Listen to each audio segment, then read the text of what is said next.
عید سے ایک دن قبل پیٹرول سے بھرا ایک ٹینکر کراچی سے بھاولپور جاتے ہوئے احمد پور شرقیہ کے قریب ٹائر پھٹ جانے کے سبب الٹ گیا۔ پیٹرول کھیتوں میں بہنے لگا تو قریبی بستیوں کے سینکڑوں لوگ اسے جمع کرنے کے لیے اکٹھے ہو گئے۔ عین اس وقت جب یہ لوگ پیٹرول جمع کرنے میں مصروف تھے، پیٹرول میں آگ لگ گئی اور دیکھتے ہی دیکھتے 150 سے زائد لوگ آگ کی سط میں آ کر ہلاک ہو گئے۔ اس واقعے کو دیکھنے کے کئی زاویے ممکن ہیں، لیکن ایک زاویہ ایسا ہے جسے دیکھنے کی ہم سب کو بہت ضرورت ہے۔ یہ وہ زاویہ ہے جسے حضرات انبیاء علیہم السلام ہمیشہ دکھاتے آئے ہیں۔ اس زاویے میں دنیا کی تمثیل پیٹرول سے بھرے ٹینکر کی ہے۔ عام لوگ خدا کی رضا و غضب سے بے نیاز ہو کر اس پیٹرول یعنی متاع دنیا کو سمیٹنے میں مشغول ہے۔ وہ سمجھتے ہیں کہ انہیں مفت خزانہ ہاتھ لگ گیا ہے۔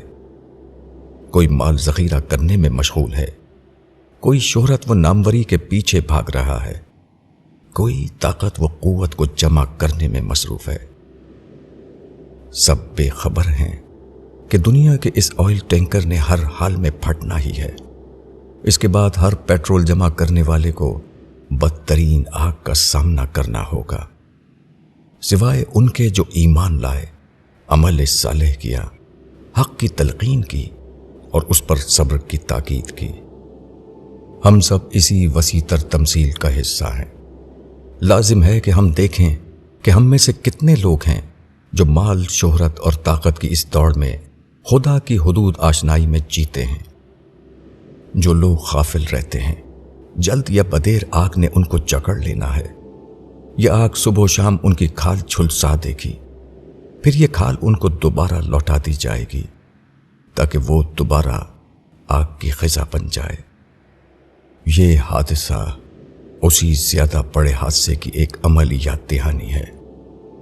کاش ہم لوگ اپنے آئل ٹینکر کے پھٹنے سے قبل یہ حقیقت سمجھ لیں۔ ابو یحییٰ